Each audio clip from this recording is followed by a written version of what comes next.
Welcome to GermiNation, the podcast where seeds tell their stories. I'm your host, Cindy Hicks, coming to you from the Iowa State University Seed Science Center, a global leader in seed research, education, and outreach. Each episode, we dig into the beauty, wonder, and science of seeds, those tiny little powerhouses at the heart of agriculture, biodiversity, and global food security. Through conversations with scientists, farmers, industry leaders, and change makers around the world, we explore how seeds connect us, sustain us, and shape our future. This is GermiNation, where every great story starts with a seed. If you are a professional working in the seed sector, the graduate program in seed technology and business has been designed specifically with your needs in mind. The STB program offers a completely online, interdisciplinary Master of Science degree that provides you with current seed science and technology instruction, along with essential courses in business management and a rigorous integrated curriculum. If you're ready to be a seed leader, apply today at seedgrad@iastate.edu. Hey, little seed. What do you need to help you grow?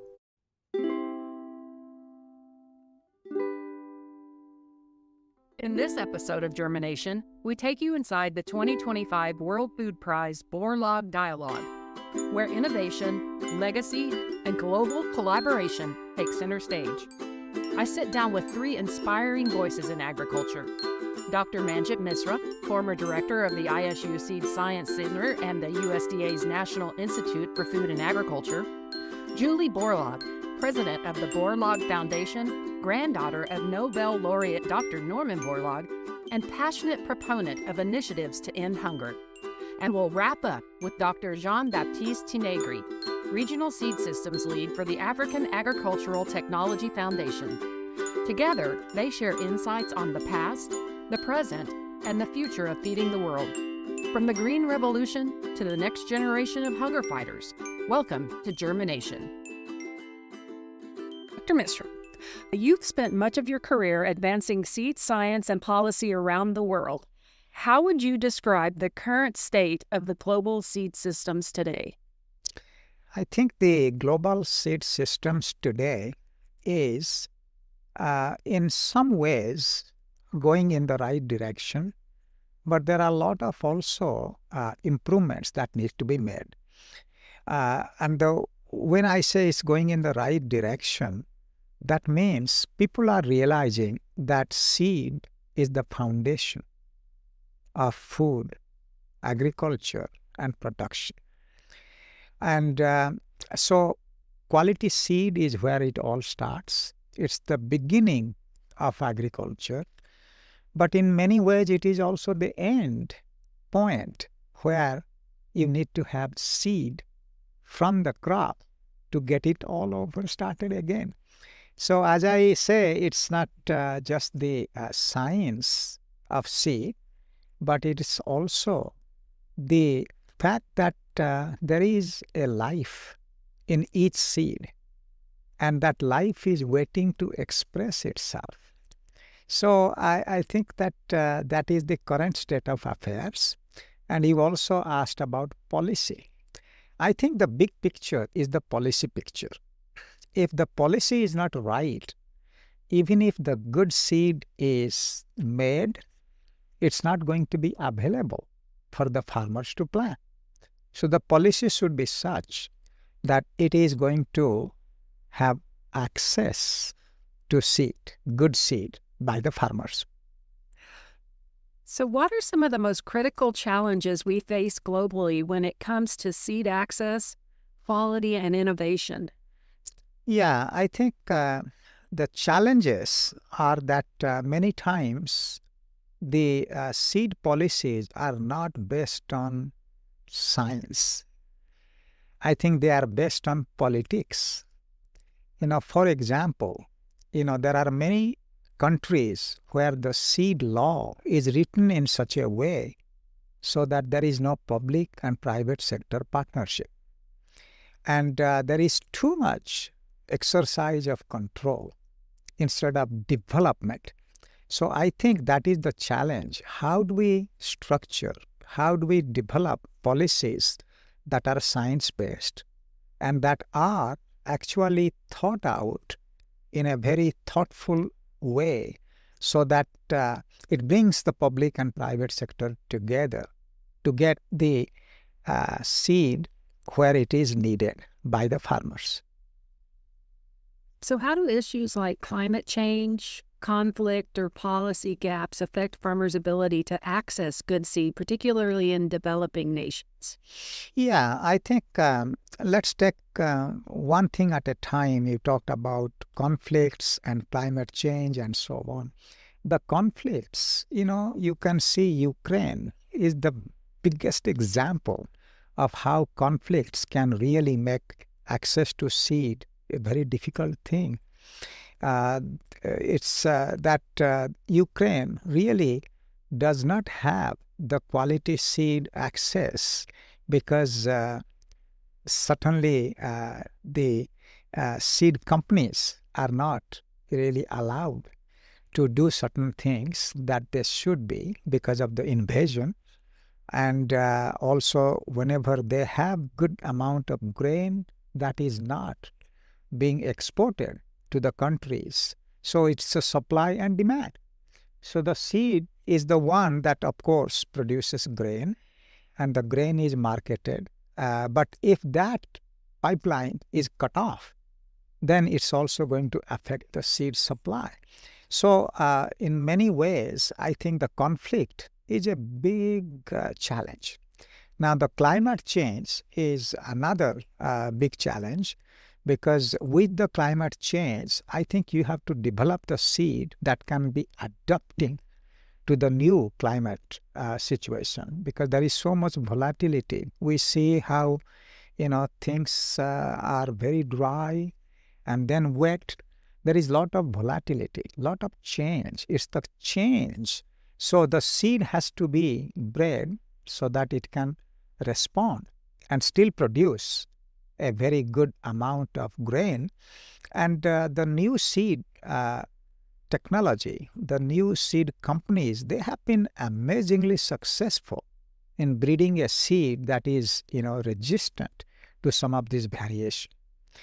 Some of the seeds can actually perform well in flood as well as in drought, both situations. So those are the miracles of science that we have been able to accomplish.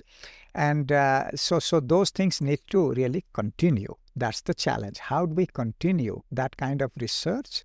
And how do we continue to make that seed available once it is bred to the farmers? So I've heard you say probably 1,000 times, to feed the future, we must first seed the future. What does that mean in the context of global food security? Yeah, I think, we at the, when I was serving as the director of the Seed Center, the faculty, staff, and the, very much people who are in our advisory council came together. And you are instrumental in that too, Cindy, that we came up with this, so to speak, I would say, a wonderful slogan that to feed the future, we must seed the future. To me, it has two meanings, actually.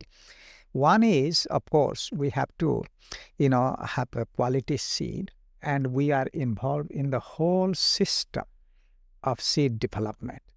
So when we say seed the future, we are talking about developing the good seed, we are talking about making it access to the farmers and so on. But there is another meaning to it, which is, when we think about seed the future, we need to talk about people. Who will actually do it? Who will develop the new seed? Who will develop policies? Who will develop the procedures and processes where the seed is available to the farmers? So we need good people.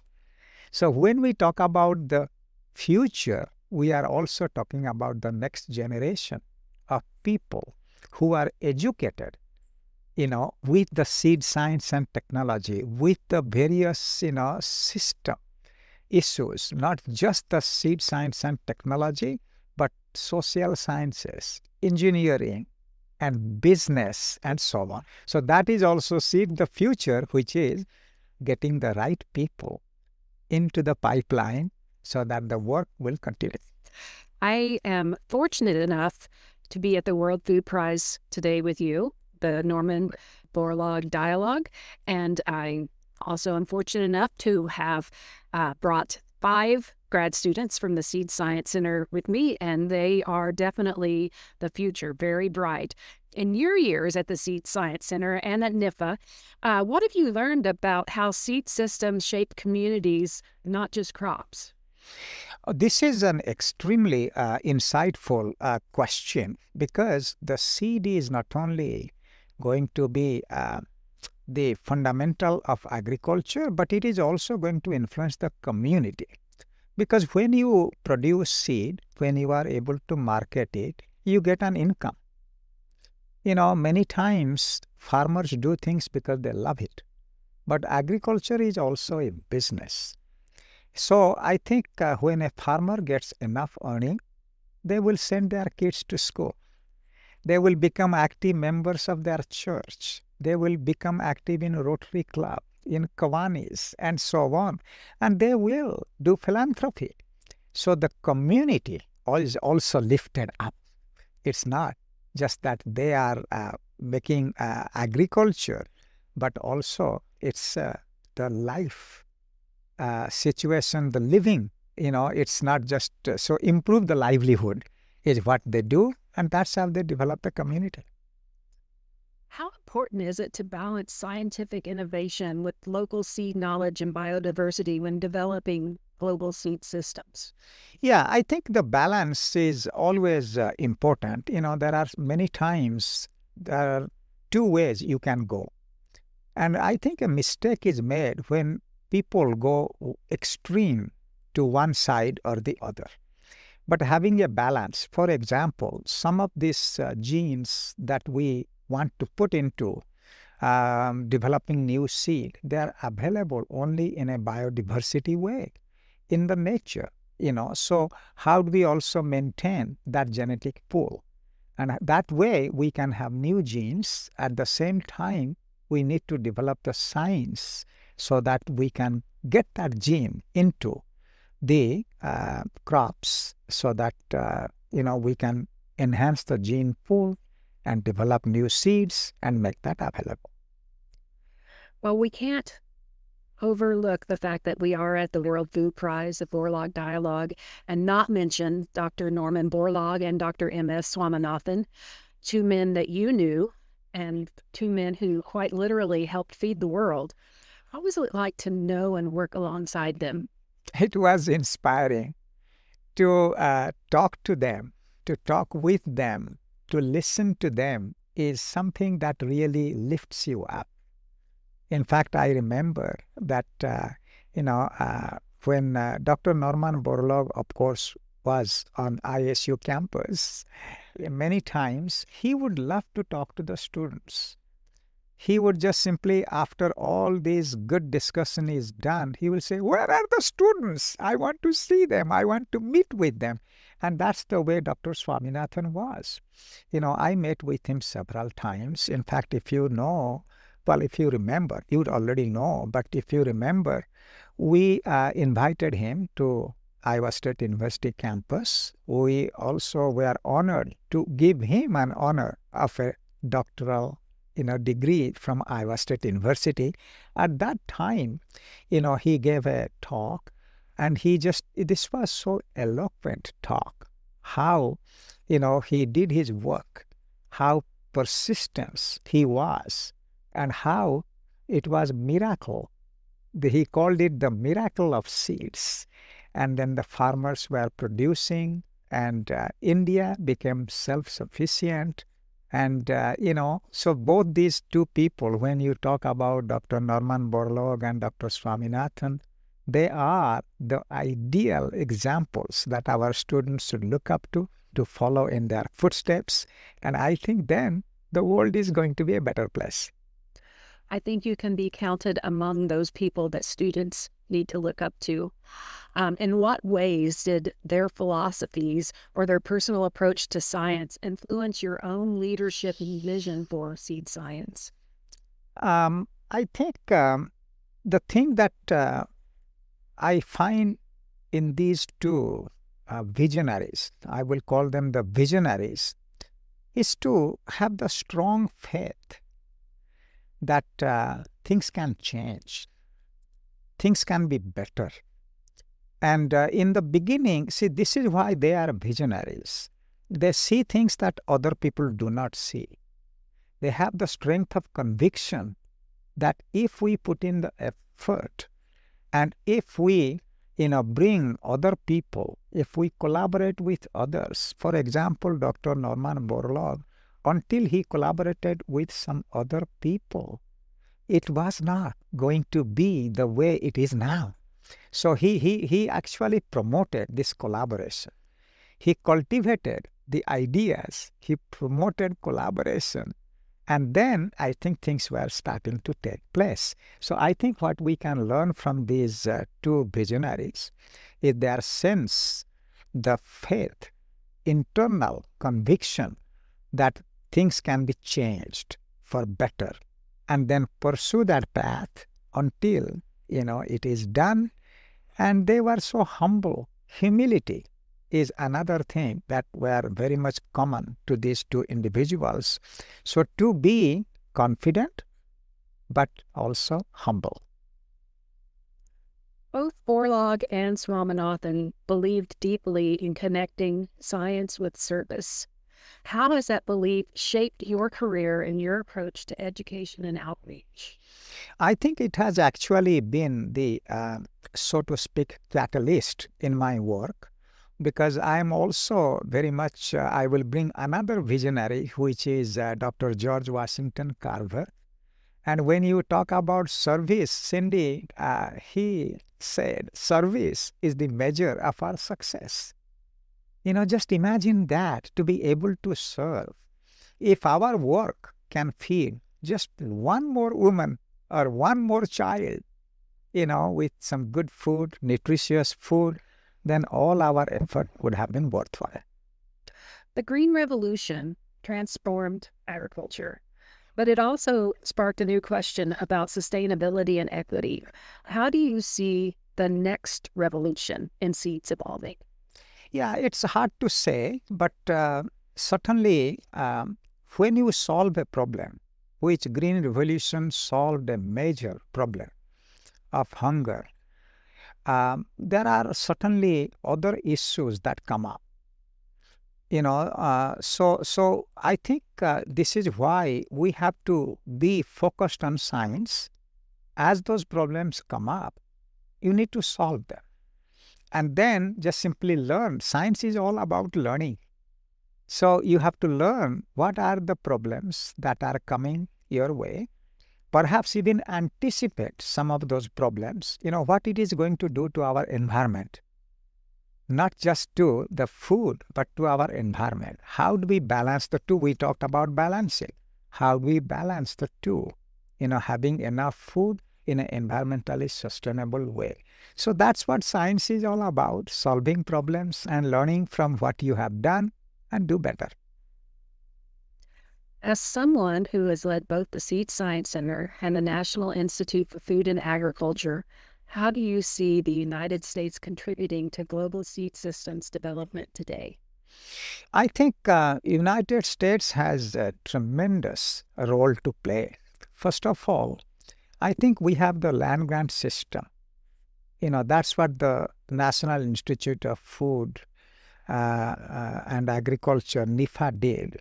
It supported over 100 land grant universities in research, in education, and in extension.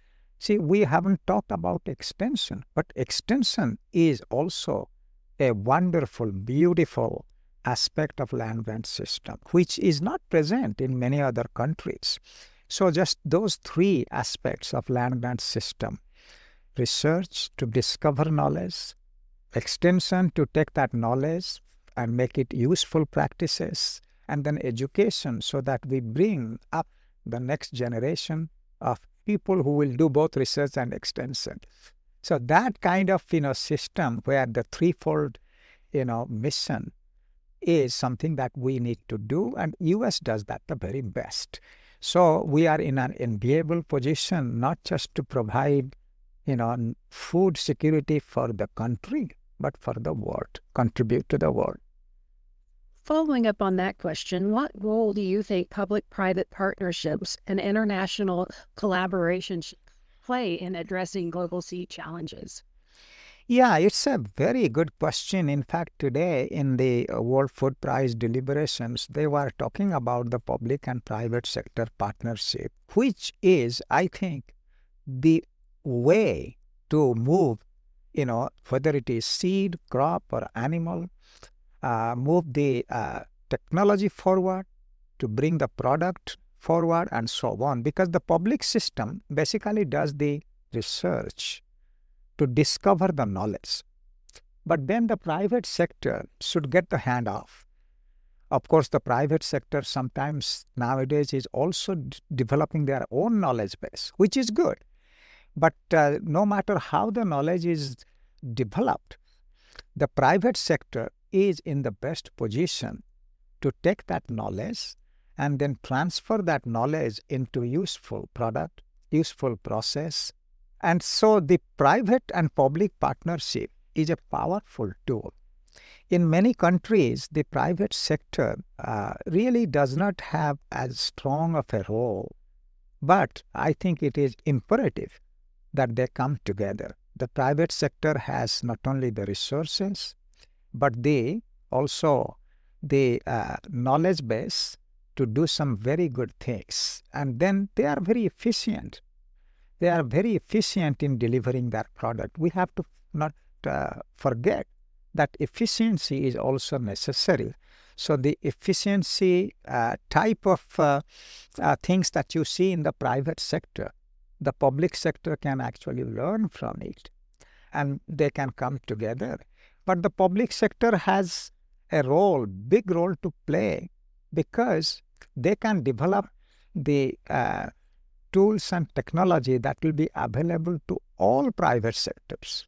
Whereas the private sector is probably a company is going to do things for their own purpose, which is fine, but the public sector can do things that is available to all the private sector members in that area, which really brings everybody up in their technology. Moments ago, we spoke about the next generation of seed leaders. What gives you hope for the next generation of scientists and leaders in seed science? I think the next generation leaders really need to think of leading. Leading is different than just the scientific knowledge.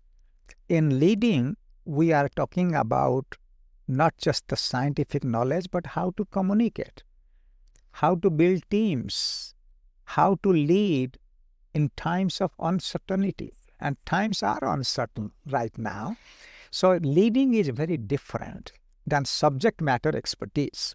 What we have to do is we do a great job of developing plant breeders, agronomists, ag engineers, seed scientists, but we do not give them enough leadership skills.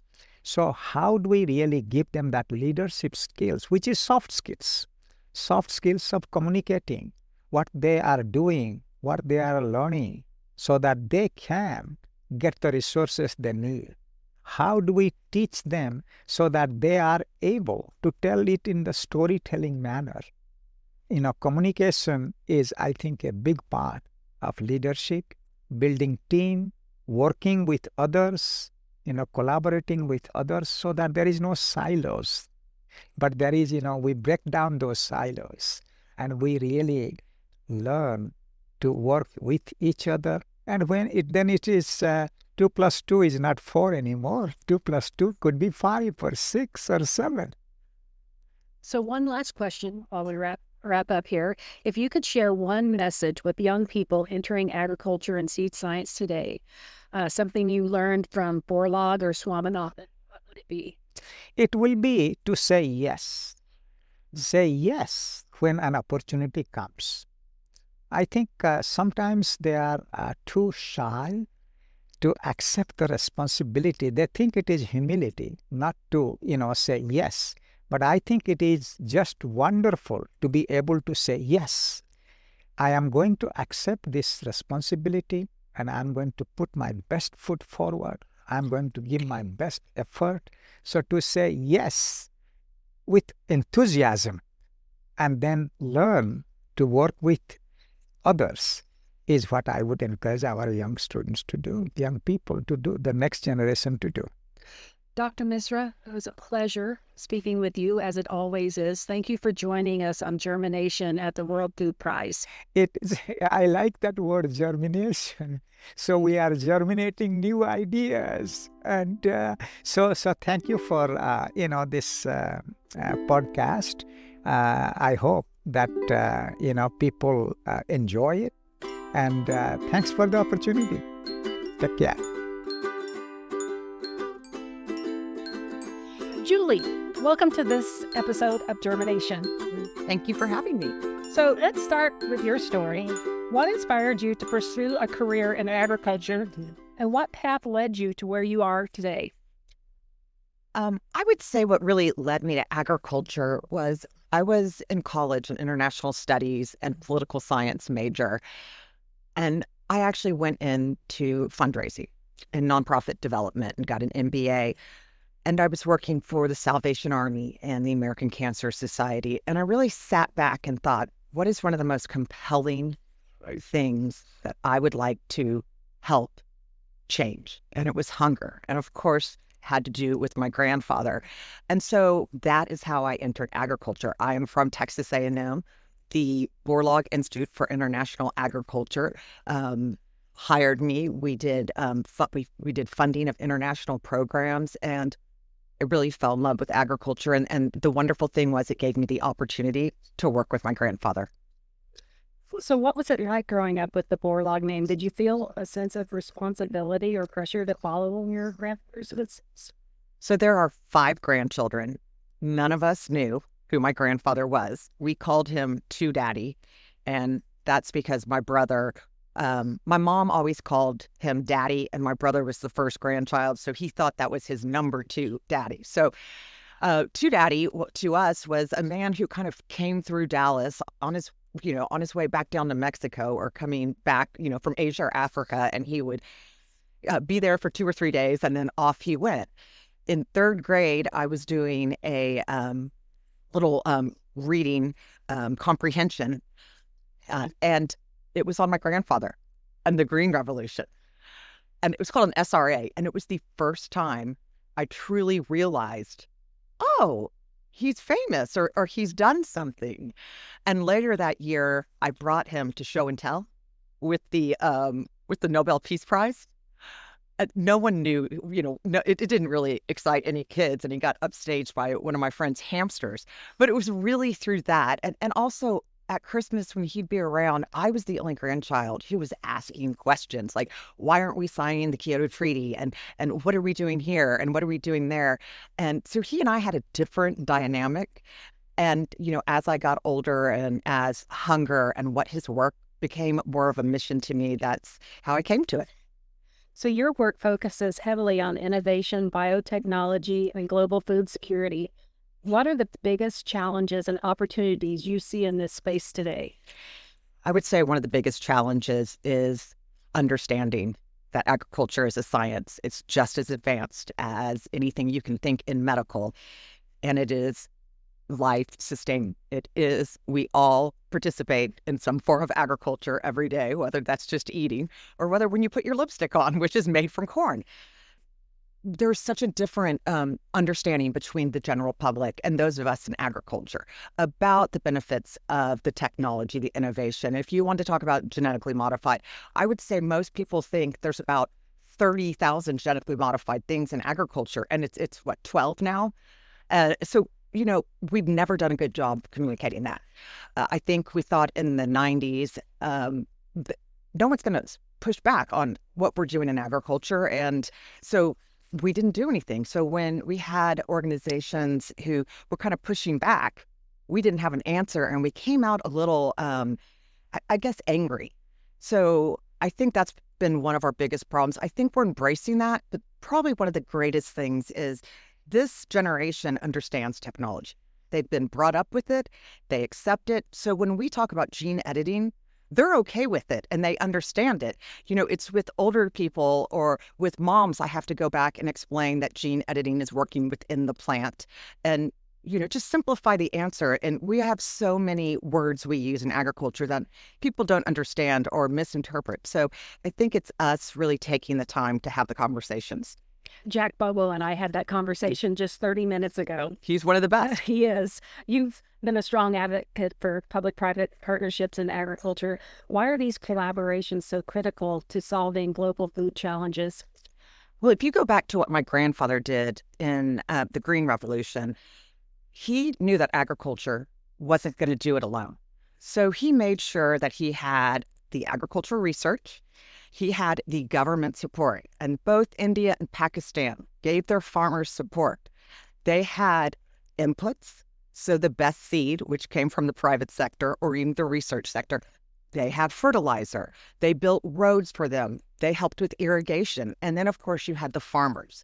So you had all three of those powerful things coming together. So that's really what a private-public partnership is. And, I know people don't understand larger companies, but some of them have amazing technology and they have offered that to places in Africa who need drought-tolerant technology. So although the IP and things like that are confusing, I think, it's things like that we've got to talk about.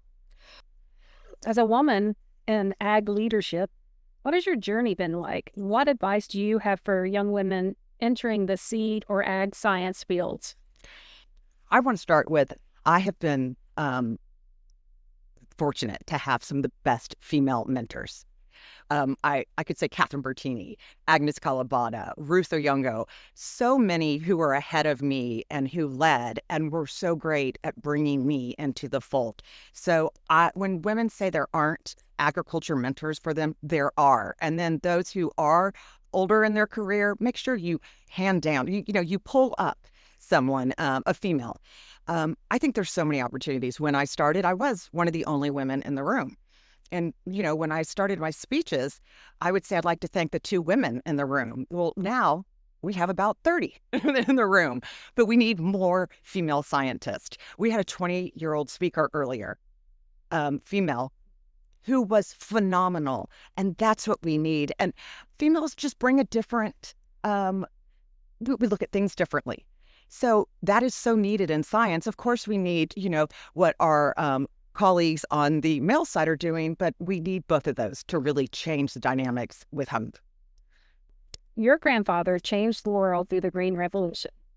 How are you building on that legacy in a way that addresses today's challenges? My grandfather asked me to continue his legacy when he was really on his deathbed, and I promised him that. Now, I am not a scientist, but what I can do is communicate in a different way. And again, when we talk about my grandfather's legacy, it's not his. It's all of those, of everyone who is working for food security. So that, that's where I am. And I like to say that I can take what a scientist says and make it comprehensible to those outside of agriculture. And that's a lot what I do. And in just telling the stories, making them tangible is kind of the way that I can help with agriculture. I feel like over the past few years, things have changed so quickly and so drastically. If your grandfather were alive today, what issue do you think he'd be most passionate about? And are you trying to carry that forward? I can tell you one that he would be most upset with right now, that we have famines. There is no reason to have a famine. No child, regardless of the situation they were born into, deserves to be malnourished or die from hunger-related diseases. So that's one thing that it is man-made, and we all can stop that right now. So that's one thing he'd be upset about. One thing I think he'd be excited about is to see the technology and the innovation getting quicker. He always asked researchers, hurry up, hurry up. More people are going to pass away from hunger if we can't get this research to the farmer. And so I think he would be happy to see that we're getting more research to the farmers, and that hopefully our regulatory bodies are understand they've got to catch up with us.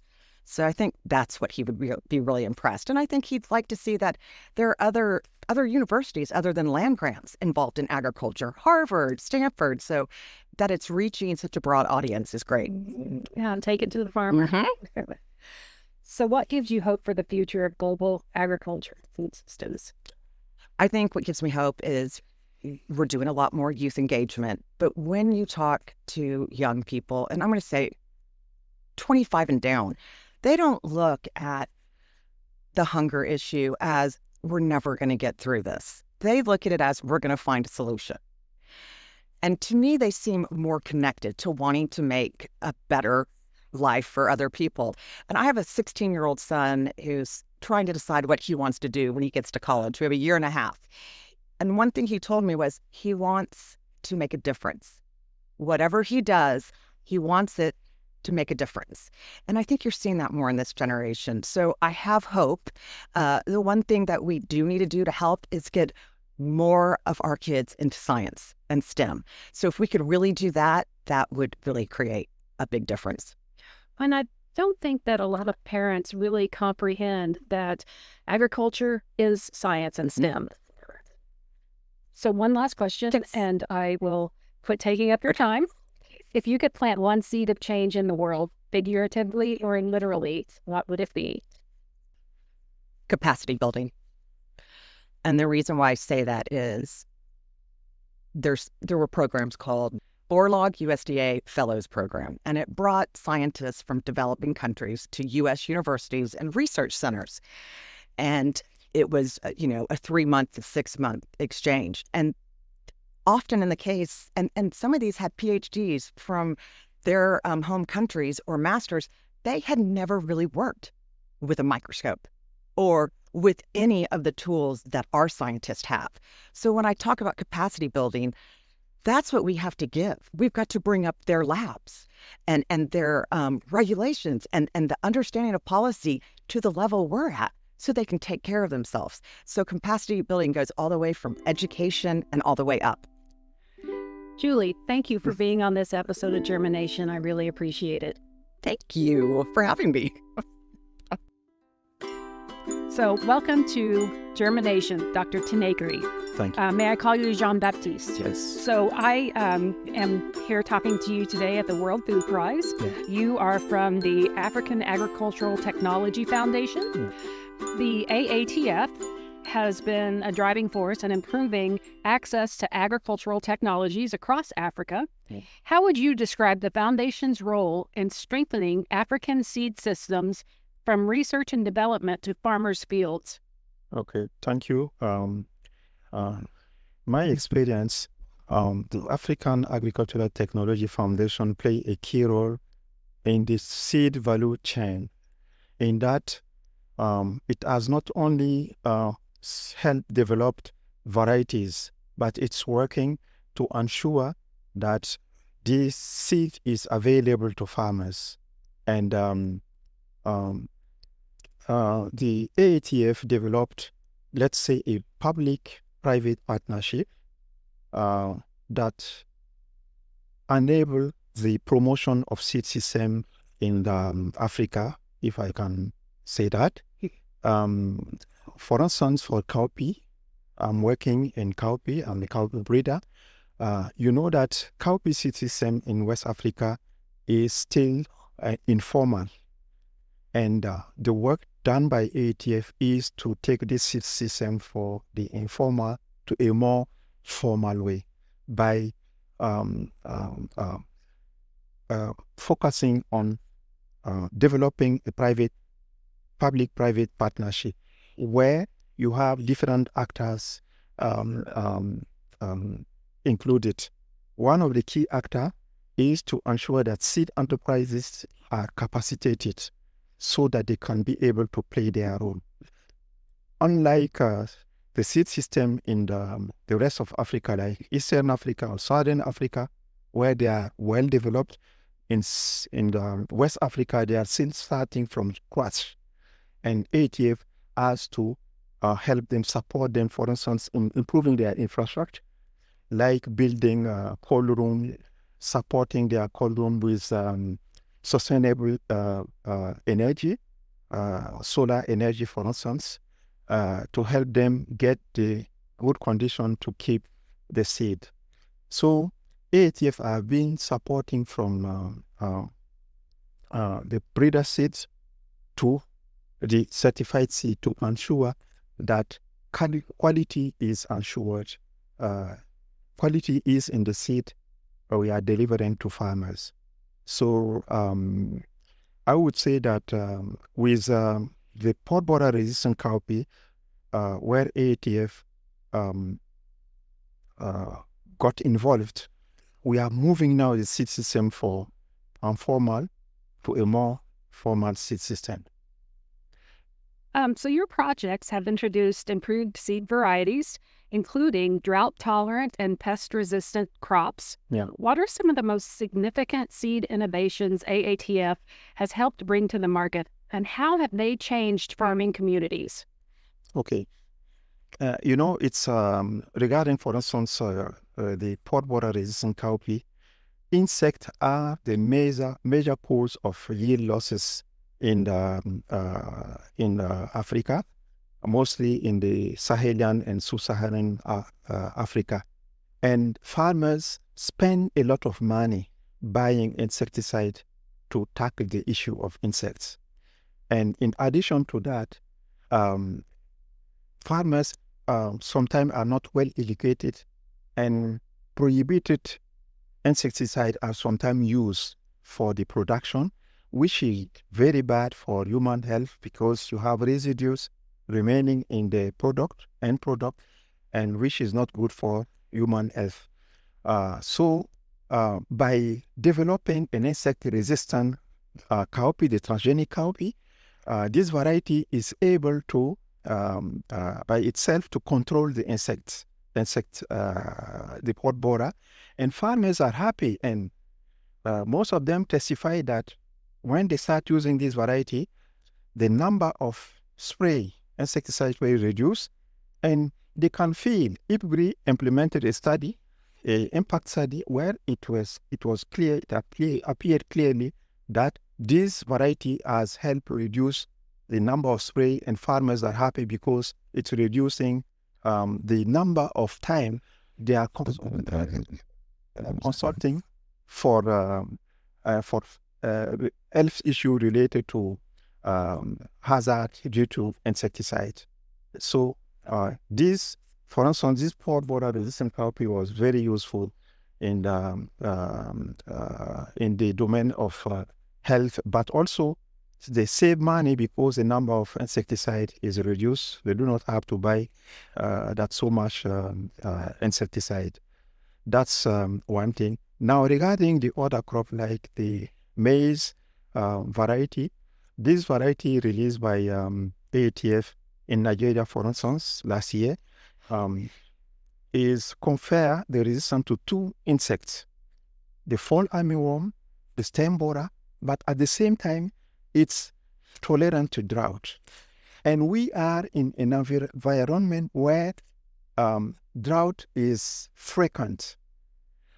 We are in stress-prone environment, and having this kind of variety improve the likelihood to avoid crop failure, because we frequently faces drought at the either at the beginning or at the end, or in mid production cycle, so that this affects very to a greater extent maize production. As you know, maize is very susceptible to drought at the sensitive period, like the flowering time. If you don't have water, it can affect to a great extent the yield. So this variety is really making the difference.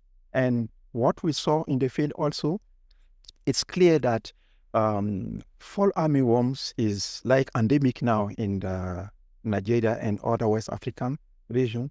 this year, for instance, you could see farmers certifying that they see the difference because their land races have been damaged by fall armyworm, completely defoliated, while the transgenic maize with the resistance to fall armyworm was behaving very nicely, with very nice leaves, not at all damaged by fall armyworms.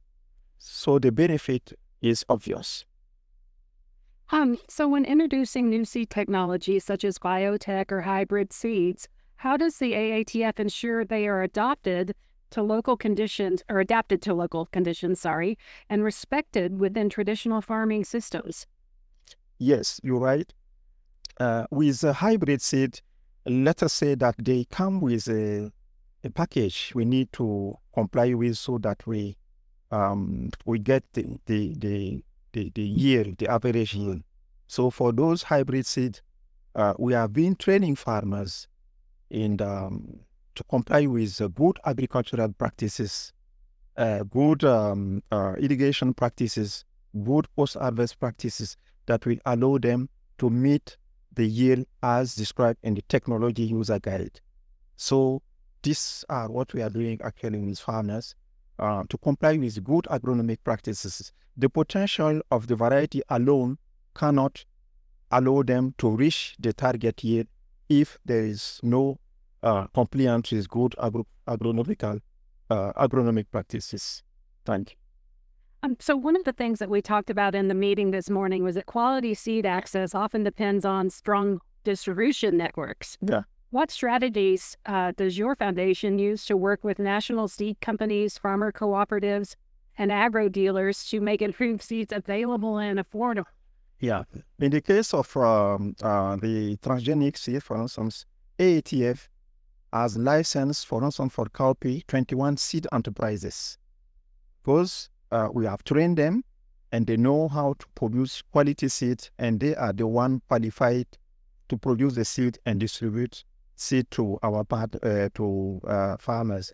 In addition, we have also trained extension agents, but also agro dealers, so that they can help seed enterprises and disseminate the seed to the villages so that farmers can have access to the seed. So smallholder farmers and increasingly young people entering agriculture face barriers in accessing certified seed. How does your foundation help to make inclusive, equitable seed systems that empower these groups? Yeah. What we have been doing actually, we are trying to have an inclusive approach where we include not only youth but also women so that they can also take advantage of it. Recently, we have introduced what we call farmer fields schools, but this mostly target outgrowers. We call it outgrowers field school.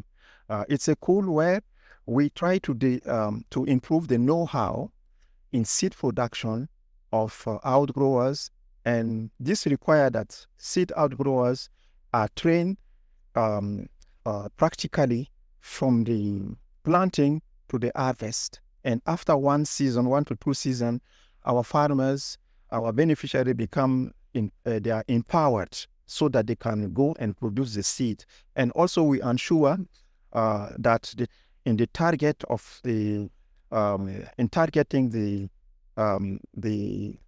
outgrowers, we include women but also youth so that they can benefit from the seed production. And also what we are doing through this farmer outgrowers field school is to create vocation of seed outgrowers so that youth can benefit from it, women can also benefit from it.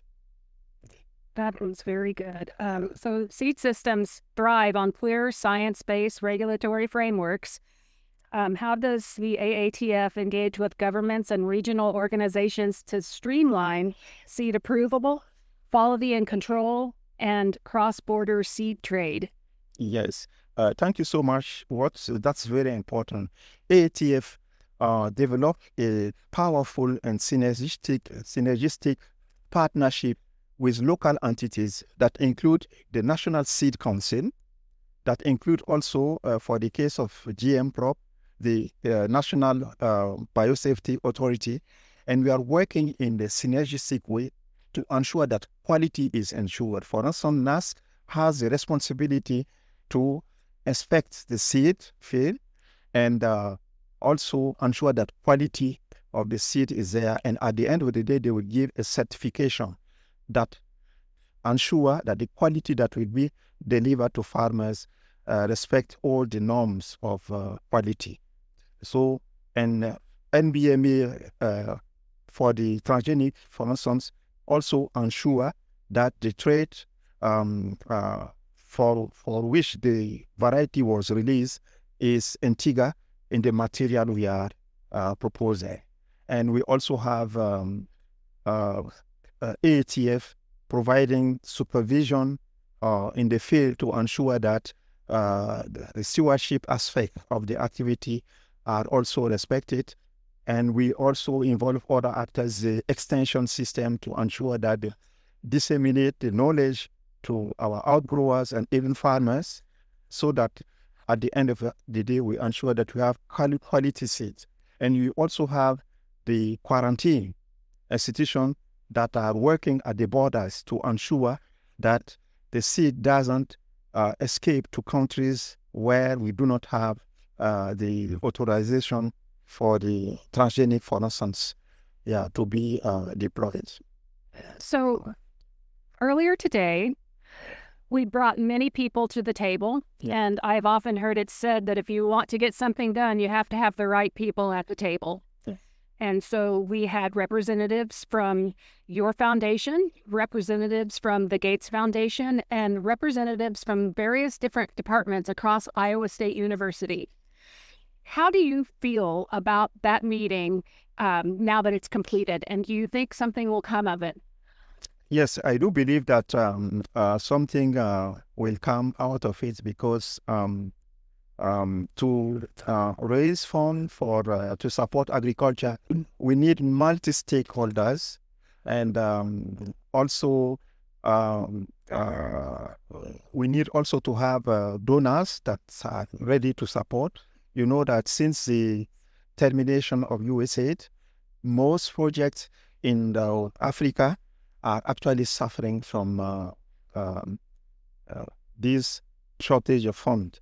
And more than ever, we need to have donors involved, and we need to convince them. And you can convince donors through technologies where you can have credible technologies, credible resource person, universities that can support. We should go for it. And I think today we achieve it through the meeting we had with Iowa State University, and all is the resource person that contributed, that attended this meeting. Well, and speaking of partnerships, AATF often partners with entities like National Agricultural Research Systems or CGIAR centers, private seed firms. Could you just share a story of a successful collaboration that illustrates the power of these partnerships in improving access to seed? Yes. AATF collaborate with, let's say, we have national partners, we have regional partners, but also international partners. And aside of that, we have also the donors. So the international partners, AATF goes where the technology is, provided we can use this technology to save lives of millions of people dying from hunger. AATF will try for that. So that's why, for instance, the gene for the port border resistance came from us. The transformation was made in Australia, and it was really very useful because it's saving lives of many millions of farmers in Africa. And wherever the technology is, I think AATF will go and seek for collaboration to get gene that can help stop hunger in the world and save lives of millions of people in the world. Fine. Well, I've taken up a lot of your time, so I promise only one more question. No, it's fine. Looking ahead, what do you see as the next frontier in seed technology for Africa, whether that's digital seed tracking, climate-smart breeding, or farmer-led innovation? And how is the AATF positioning itself to lead in that space? Yeah. My thinking is that the next challenges will be related to climate challenges. We need to develop climate smart varieties, but we also need to find ways to be able to be effective in the dissemination of the seed through digitalization. It's very important. It's let's say a nice way for us to quickly get involved a lot of beneficiaries, farmers, seed enterprises in our system. Yeah, I think those are the key for digitalization, but also developing more and more climate smart varieties. Yeah. Jean-Baptiste, thank you so much for joining me on this episode of GermiNation. We appreciate your time. Thank you so much. You are welcome. Thank you for tuning in today. We'd like to give a special thank you to Let's Roll Snowball for allowing us to use the seed song. If you enjoyed it, be sure to check out Let's Roll Snowball on YouTube for more fun and educational songs for children. GermiNation is a podcast produced by the Iowa State University Seed Science Center. The views and opinions expressed by guests are their own and do not necessarily reflect those of Iowa State University or the Seed Science Center. This podcast is intended for educational and entertainment purposes only. Thank you for listening to GermiNation, where every great story starts with a seed.